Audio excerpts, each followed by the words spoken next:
Hello, YouTube family. I'm going to work on getting the GoPro right when I press a button, it automatically starts recording. I'm now pressing it, and when I finish, I'll be pressing it again. So today is the day after Martin Luther King Day, Inauguration Day, however, whichever you want to put first or the other second. I think they're both have parallels of importance, obviously, to America and our future and our past, and making our future hopefully great. I kind of think we're in a little bit of trouble that an administration can't necessarily change. This is years of why fighting a war in Vietnam, sending a man to the moon, fighting a war on poverty. So I just think that there's just been some mishandled, mismanaged money situations where, anyway, this is not a political channel, this is not a financial channel, this is a what's new in the news, a farming channel. And the last two I did was about me on the farm. The first one, the second one was a little bit more about, prices on commodities. It was soy, it was wheat, and it was corn. I just think they're important to kind of keep a watch on. I think these prices are going to rise, right? The indexes are showing that they're rising. Some people would argue that they're not, like good old buddy Warren Buffett, the snowball, but he says a lot of things that I find strange, but, he's quite, I guess he's got a Berkshire Hathaway Class C now, I guess, for not the super top expensive class of their A stock, B stock, C stock. But, so today, there's a gentleman named Wendell Berry, an author. He's probably in his 90s now, if he's still alive at all, and it does have to do with some of these other authors I really love, Joel Salatin, which I'll talk about. And it's not so much because they're adventures, or it's just because the quality of the writing, the dedication to the words and to the land that they're talking about specifically, I find fascinating. I love reading these books. I read them like textbooks, which that's not really true. I read them like a textbook and a novel, and just a personal, venture for more knowledge, because I love those. But today, in his book, that's my passwords, The Unsettling of America, I just wanted to read something very quickly here, and that will be, I think, the video for the day. Maybe I'll start doing 2 videos a week. I usually release them on Monday, today being Tuesday. I didn't want to put any shadow, not that my 3 viewers are going to shadow much of the inauguration or much of Martin Luther King Day. But I just wanted to kind of read this very quickly. And this is the Jefferson Moral and Upper Crust is the name of the chapter, but it has to do specifically with the Land Grant College Acts, which I think was so interesting when I read it. So I think I'm going to start here. Jefferson Moral and the Land Grant College Acts. On July 2nd, 1862, 2 days less than 36 years after the death of Thomas Jefferson, the first of the Land Grant College Acts became law. Excuse me. This was the Morrill Act, M-O-R-R-I-L-L Act, which granted, quote, an amount of public land to be appointed to each state, a quantity equals to 30,000 acres for senator and representative of Congress, end quote.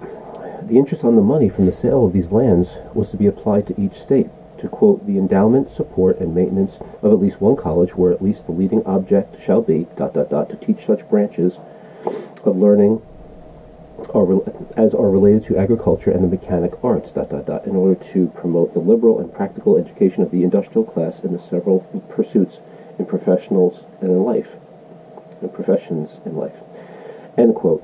In 1877, Congress passed the Hatch Act, H-A-T-C-H, which created the state agricultural experiment stations with the purpose, among others, of promoting a, quote, sound and prosperous agricultural and rural life as indispensable to the maintenance and maximum employment and the national prosperity and security, end quote. This act states that, quote, it is also the intent of Congress to assure the agriculture a position in each research equal to that of industry, which is in italics, which will aid in maintaining an equitable balance between agriculture and other segments of the economy, end quote.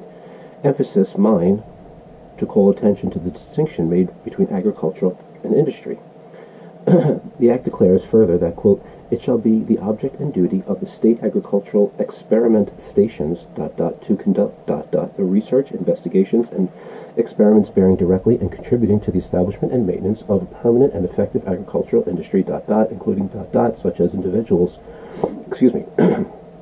investigations, have for their purpose the development and improvement of rural home and rural life, end quote. In 1914, Smith-Lever, L-E-V-E-R Act, created the Cooperative Extension Service, quote, in order to aid in diffusing among other people, useful and practical information on subjects relating to agricultural and home economics, and to encourage the application of the same, end quote. Together, these acts provided what is known as the Land Grant College Complex. They fulfilled the intention of Justin Smith Morrill, the representative, later senator from Vermont, in clarification of the historical pertinence and the aims of the language of the several bills. It is useful to have Morrill's statement and his intentions in a memoir written, quote, apparently in 1874. Morrill was aware, as Jefferson had been, of an agricultural disorder manifested by both soil depletion and the unsettling of population. The very cheapness, this is in quotes also, of our public lands and the facility of purchase and transfer tend to be a system of bad farming or strip and waste of the soils, by encouraging short occupancy and speedy search for new homes, entailing upon first and older settlements a rapid deterioration of the soil, which would not only be likely to be arrested, except by more thought and scientific knowledge of agricultural and a higher education of those who were devoted to its pursuits. I love that. But Morrill, unlike Jefferson, had personal reasons to be generally concerned about the, quote, class of artificers, end quote. Being myself the son of a hard-handed blacksmith who felt his own depravity in schools, I could not overlook mechanics in any measure intended to the aid and industrial class of the procurement of an education that might exalt their usefulness. That's really great. And interestingly enough, in my ebook,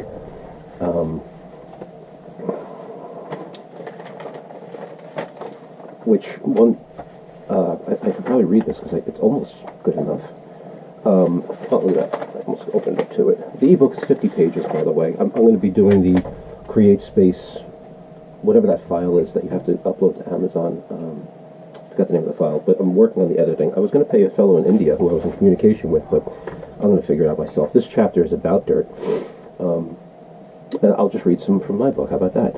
We build our own soil, grow USA organic. We don't build it, we kind of have it tested, and then we use what we think we need to balance the soil's pH acidity into what it is that we're going to be growing. The building at this end of the sentence is, we all know good soil is a building block of successful growing. Good soil reminds me of a good chocolate cake, right? That doesn't sound like Wendell Berry, or it doesn't sound like these great authors that are sitting here around me, my friends, right?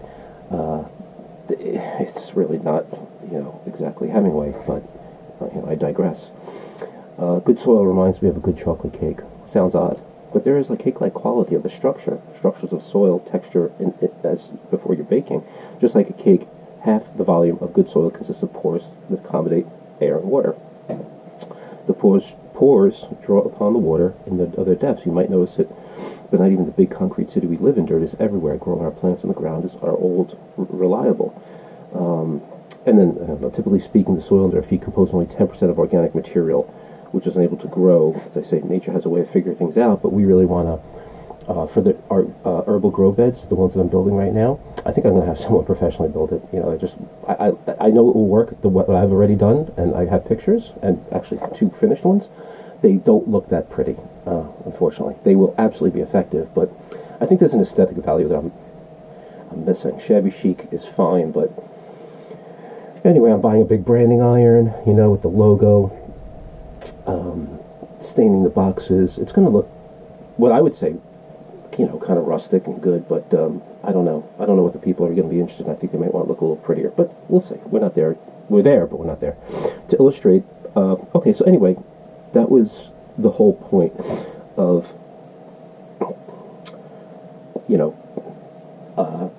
what the article was, what the part of this, the Morrill Act was, and kind of where I have been thinking in terms of how precious our soil is. If we I lived in Florida the last 3 years. I can tell you that one day there would be an open field of which there were, many animals, many ecosystems, and the next day there were these earth eaters, and just the birds had to get out, right? Who did absolutely nothing to deserve this. And then they were just these, like they were dropped from outer space, these cheap-looking homes, pressboard, just 2 weeks, 3 weeks, a month at the most later, you had almost a community, setback, a little bit of a advertisement on front for, Harbor Hills or Smoky Creek or whatever they were. It was terribly disturbing me. And one day there was, it was like, KB Homes welcomes you to, and the smiling family and the caricature of it, right? And somebody writes in spray paint. And I tried to take